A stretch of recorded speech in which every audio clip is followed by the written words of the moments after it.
Broadcasting live from the Bayou, this is The Monstrous Feminine, the podcast where horrible humans talk about horror. My name is Tyia, and I'm joined by my psychics, Louisa and Zeba.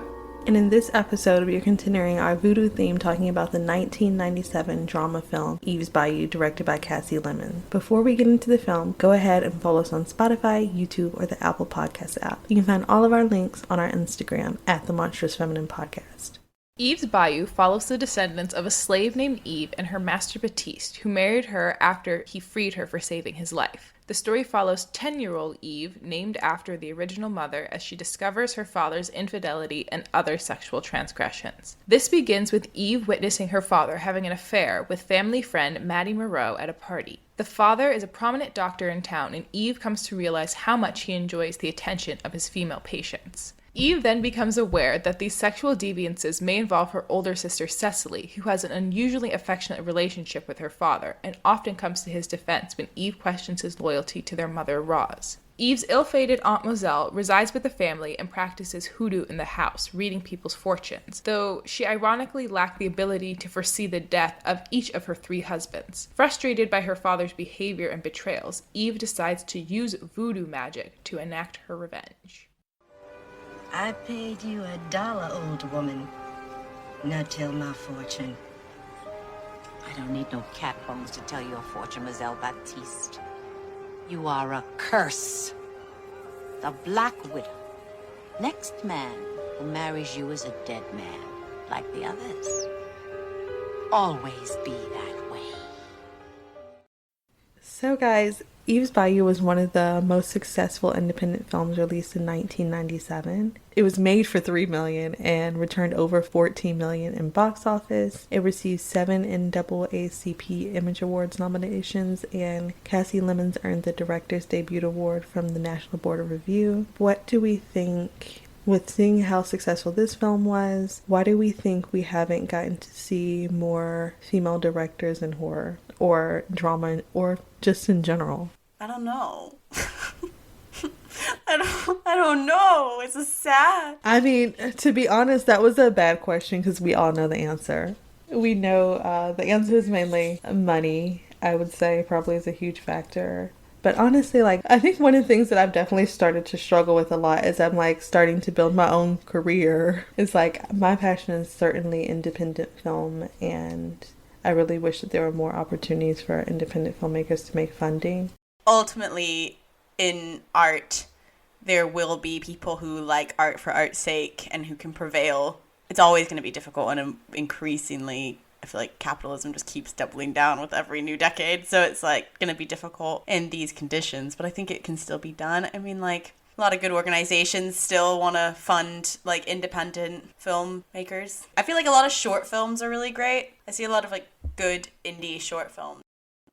The Monstrous Feminine is on Instagram, so please go leave us a comment. If you do engage with our content, you just might get a shout out on our next episode as our Witch of the Week. This episode, our Witch of the Week is Evangeline Molly, who commented on our Fear Street episode post and said, "Ooh, can't wait for this one." Thanks so much, Evangeline. We really hope that you did enjoy the Fear Street episode. That was actually one of my favorites to film. Even though I didn't necessarily love all the films, it was just really fun, and it was nice to see you guys react in real time while we were watching it. Big watch party one day. Yeah, maybe we should do that. That would be really fun.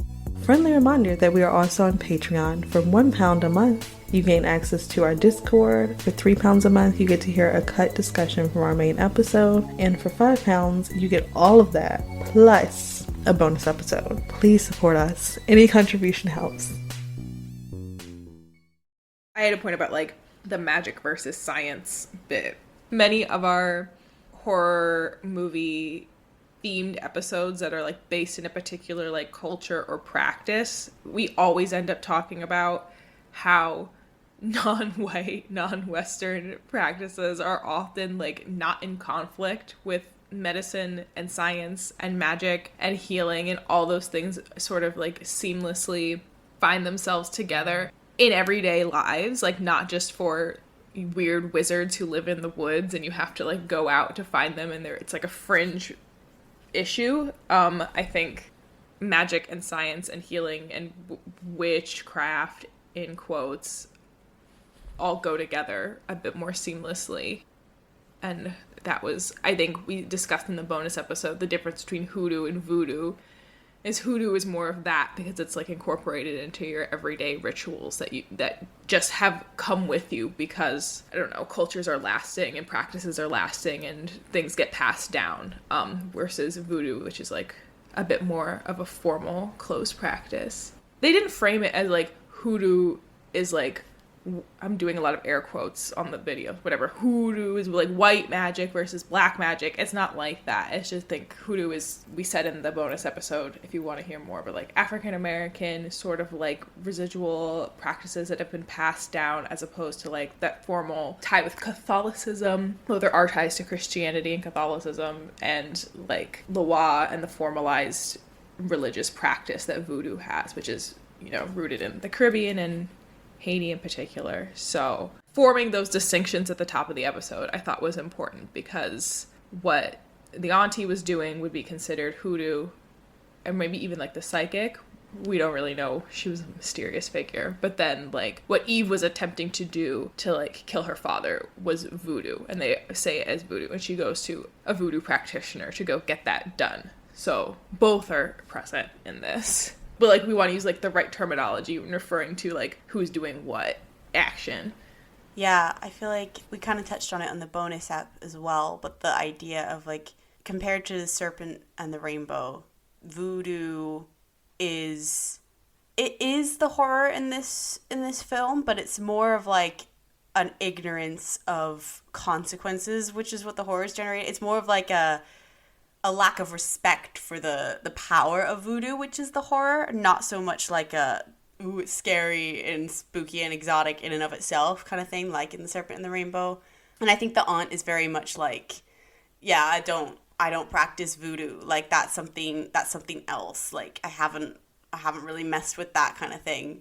You know, she's very much declares herself like a, kind of separate. Like she kind of acknowledges that's like a different thing to what she does. Like more formalized. Do you know what I mean? She kind of acknowledges her ignorance, whereas Eve is obviously like a young girl who's just trying to see a way out of a situation.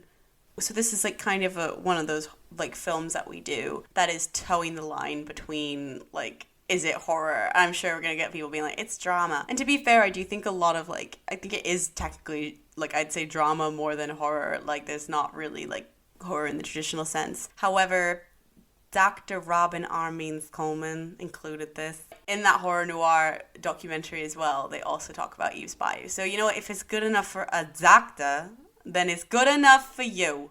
So I don't want to hear no comments about how it's not an actual horror.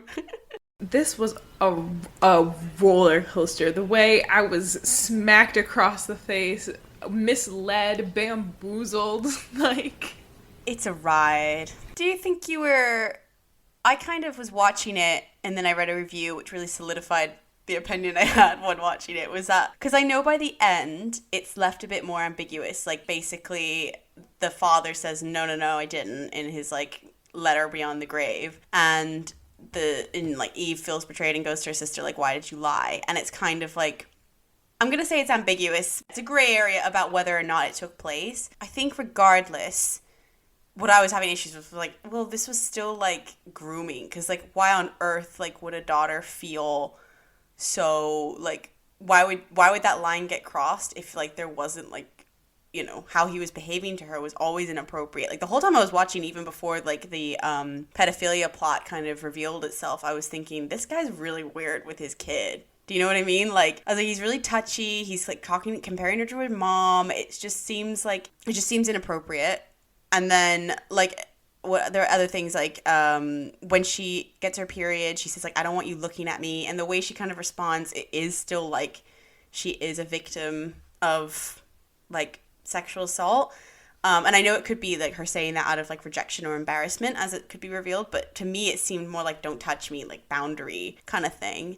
And then I was reading an article by Lee for Real Rundown, which made quite a compelling case that this was, like, the father grooming her still and like wanting her to be the perfect partner in his daughter, like one who worshipped him because he wanted to be the hero. He even says, like, he has a line saying that he likes to be the hero and that's why he likes the attention of the female patients that he sleeps with / kind of you know, uses his authority. It's not a good situation. And this person kind of points out, like, that Cicely gets a haircut, and she's like, well, who paid for the haircut? Like, could it have been the father giving her money so she could look more like the mother?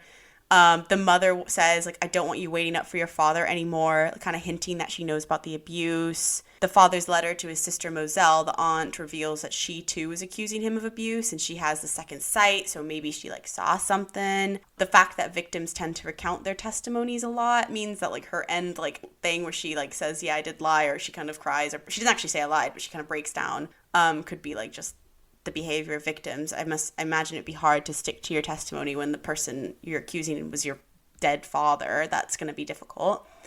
And Lee believes that she was actually raped by the father, like, because we don't really see what happened. It's just kind of blurry flashbacks. This person argues that, like, maybe after she was slapped, he assaulted her, and that her period that ensued was actually, like, blood from her hymen breaking.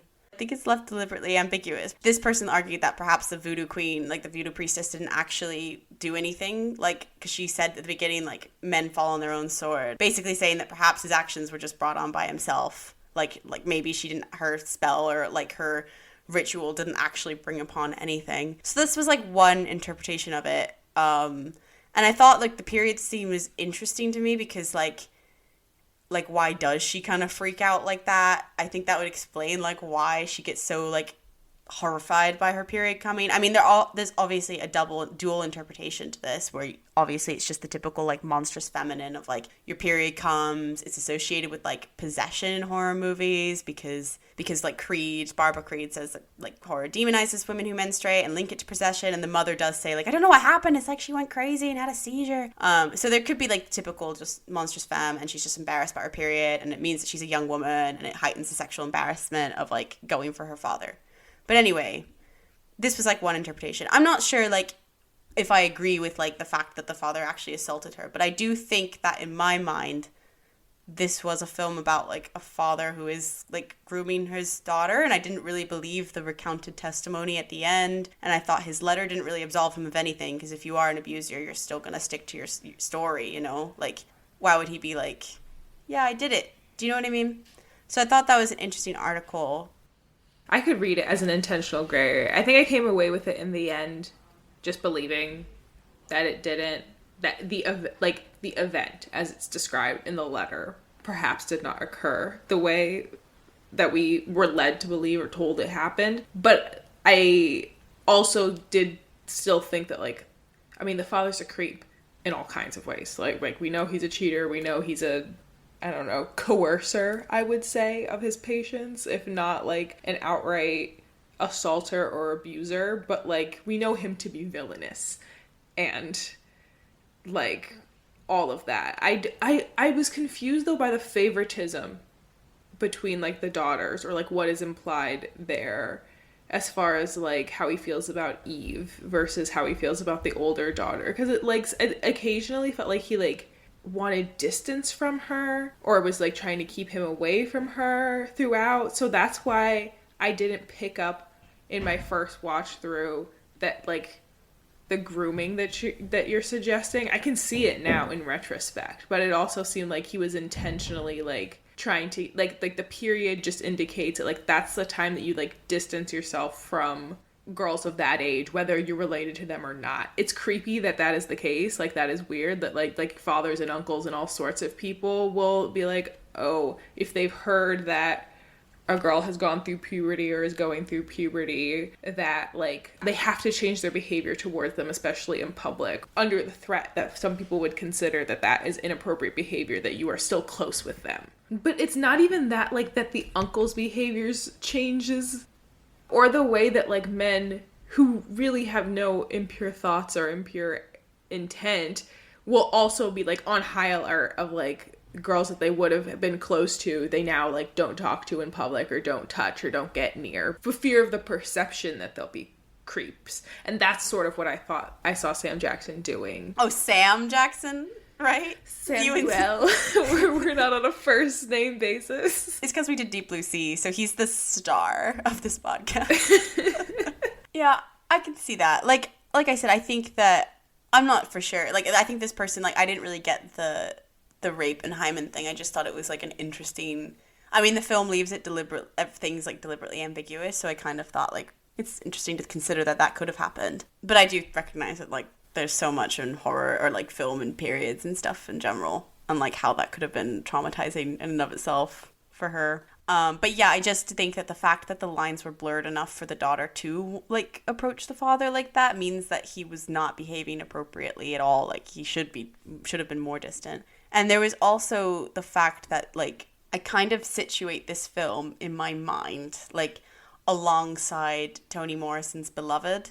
In terms of the story of Beloved, this really reminded me of it, just because, I mean, obviously Beloved's not talking necessarily about descendants of slaves. It's set very much like right after slavery has ended and at the beginning during. But the fact that this is a story of a slave named Eve who saved her master's life, was granted freedom, and then married him and had 16 children, and she, New Eve, descendant Eve, says perhaps out of gratitude in her voiceover. And that to me introduced this idea that this movie is just about like sexual power and sexual taboos and how slavery corrupts that. And as well as just being similar in like tone to like the story of Beloved, it like Beloved is very much about like slavery warping sexual relationships. Like in that book as well, we have a sexually competitive relationship between the mother and the daughter. And like I know that the daughter, like the ghost daughter who becomes kind of reincarnated, actually has sex with the mother's boyfriend, not her actual father, but it's kind of like a surrogate situation. And it's kind of about broadly how slavery facilitated like the most taboo of violations in Black families, like a mother having to kill her daughter, or, you know, a reincarnated daughter coming and sleeping with the mother's husband or boyfriend because she's a reflection of the mother herself. So I think Eve's bio for me took like a similar trajectory in my mind. Like it said that this family is the direct descendants of Eve, and the idea that it was done out of gratitude, like the fact the original Eve married him out of gratitude, to me rewoke this idea of that hero worship. And we have that in the father, who says a line about how he likes to be thought of as like the hero to a certain type of woman. I'm a hero, I need to be a hero. So I thought like that's kind of what also might have fueled the like potential grooming situation, because it's like, who gives you the most adoration other than your like young children, right? Who your parents are like people that you look up to, right? So I think to me it could have been seen as like him taking advantage of that to be a hero, which would kind of create this cyclical like continued sexual taboo violation within this Black family, beginning with slavery and seeing how it continues. I know obviously Samuel L. Jackson is not white, but I think it was just an idea of like how slavery continues to damage families generations on. So that was kind of why as well I thought of the grooming take.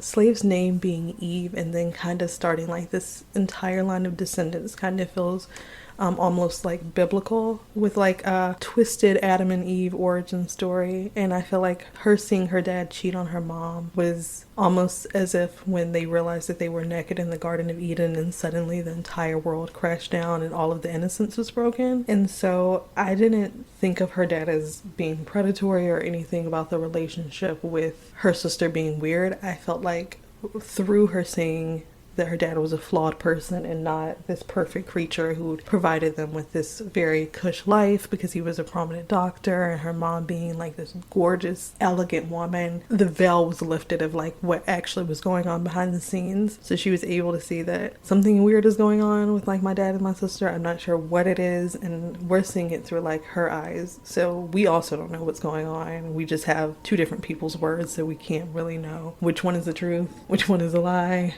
Is it somewhere in between that? Like, and then also like the way that he was sleeping with his patients and everything, it's more to me felt like a story about a loss of innocence that happens when you realize like a person in authority is lying, or you see something that you shouldn't see at a young age. That scene, I felt like I was seeing sex for the first time. Like when you see them in the shed and the father's cheating on them, like something about the way that cinematography like really had me by the neck. I was like, as if my innocence is being lost, as if I've never seen a sex scene in a movie before. I was like, oh my goodness. I never saw the sex scene in this movie until literally this time that I saw it, because I always saw it when I was a kid. So my mom would be like, leave the room. So Leave the whole room. this is like the first time that I actually saw the sex in this movie, and I totally agree with you, Zeba. It does feel like you're seeing sex for the first time. I remember when I saw like my hamsters have sex for the first time, I thought they were killing each other. So imagine to her, like, this was something very, very traumatic that she shouldn't have seen, and also something she couldn't really process. Because then when you realize what is going on, you know it's only supposed to happen between like your parents. Speaking of, that little girl was acting her ass off. This whole movie, I was blown away. Young Smollett, great actress. Astounding. Yeah, I think, like, I definitely vibe with the loss of innocence interpretation. Like, I think broadly that, I think anytime you have Eve, like, it does conjure up a kind of biblical fall imagery, like, naturally. I think that could have been deliberate. Also, like, Adam, Eve, first man, and it's a movie about descendants, like you said, so it does seem a bit like they might be nodding to that.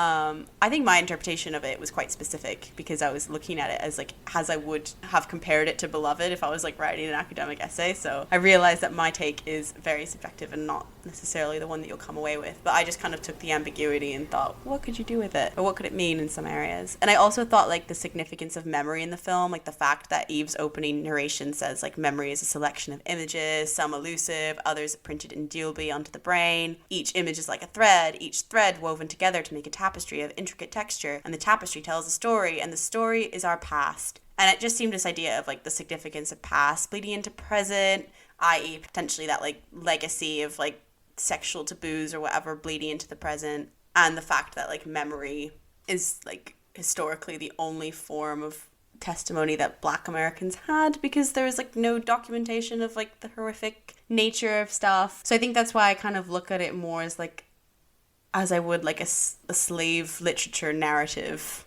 I was going to say it is very much in that literary tradition of like even The Color Purple of there was just a generation of Black women writers, but also just like creators in general who were telling that like very similar story of like intergenerational trauma, especially gendered trauma. And like I don't know why in that particular era everybody was just like getting it out of their system, but it is like I don't know, to me indicative of a time and of like a particular sort of like American slave narrative that like is different than the ones we get now. Like the ones we get now like are definitely traumatic, but it feels like, I don't know, like we said, like this is a women-centered narrative. It's like a chorus of women in the center of it, and it feels like the female gaze in a way that like the other slave movies are just traumatic in the way that like sexual trauma is traumatic and violence is traumatic and it's just trauma for trauma's sake. Especially, it's interesting that this is considered a horror movie, but I agree that it is a horror movie, but we don't call like 12 Years a Slave a horror movie. Even if you don't view the father as like a predator on his like child, I think the fact of like infidelity as well is something that's like quite a strong theme, I feel like, in the slave literature narratives that were coming out in this time. So, and that was always linked to like the fact that slavery violated like the sort of Black family so much.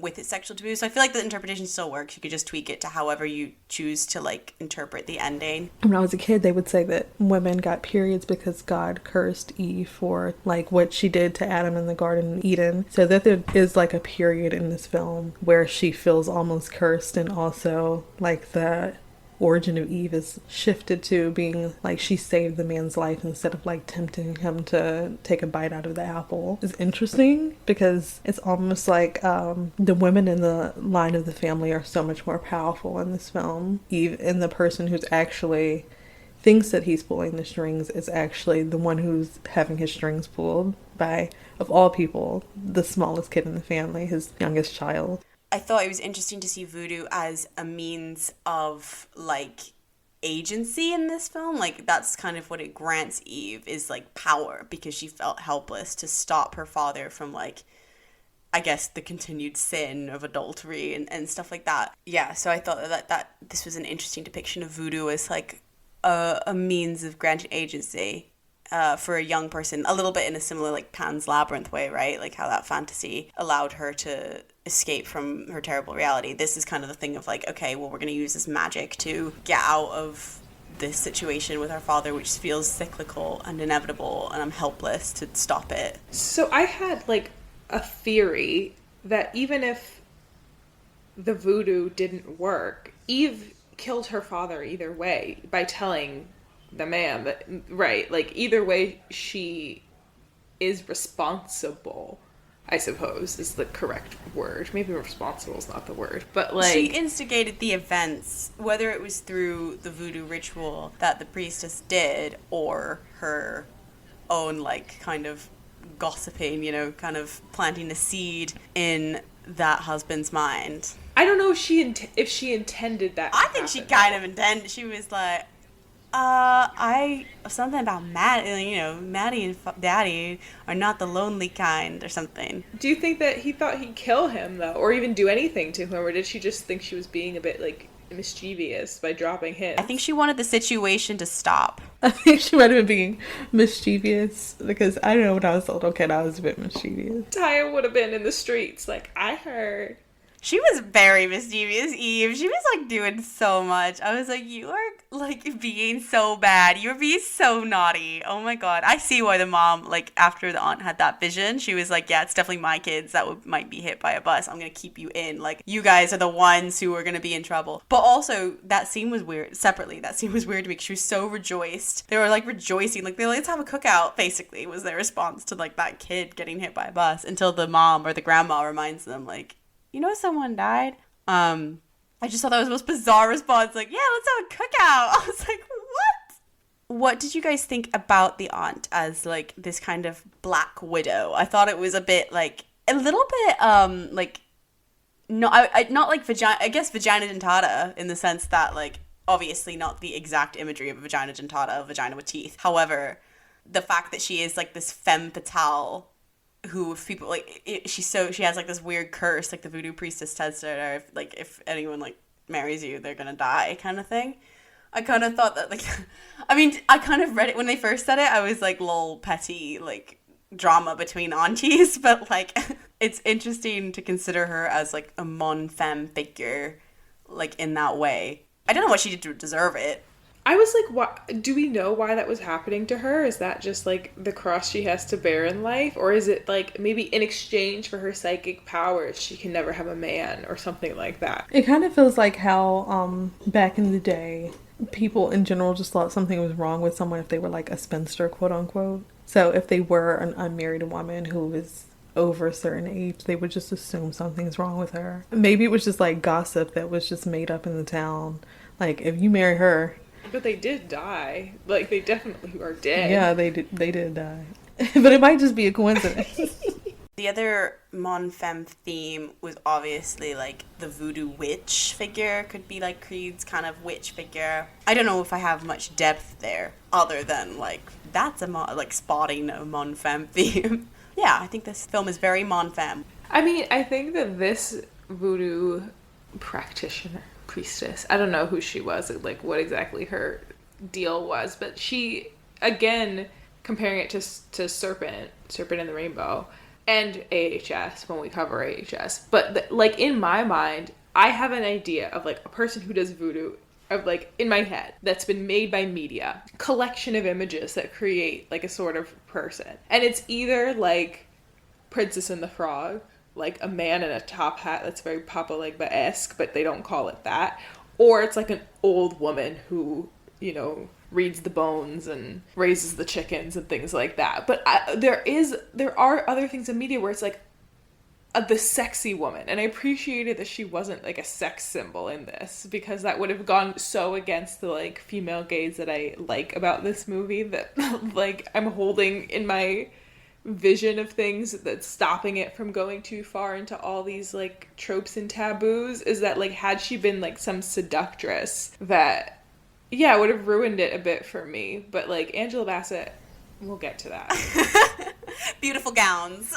I do think that there is such a strong female gaze in this film. I know we always talk about that, and it's hard to, like, quantify what is the female gaze, but this is very much, like, sex and the violence it causes for a family as told from the perspective of, like, the black women in the family, which is why, I don't know. I think the female gaze is just that, not that we aren't being shown the same images, like, we are still being shown sex and violence and violation and whatever, but it just doesn't make me feel as icky. I can't. That's it.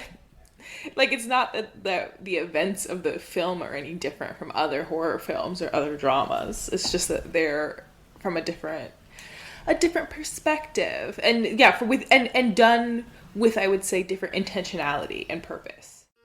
Thank you for listening to The Monstrous Feminine. Be sure to follow us on Instagram, SoundCloud, and Spotify at The Monstrous Feminine Podcast, and on Twitter at The MonFemPod. Subscribe to our YouTube channel and rate and review us on Apple Podcasts, and follow us on TikTok at The Monstrous Feminine Pod. Brooms up, witches out.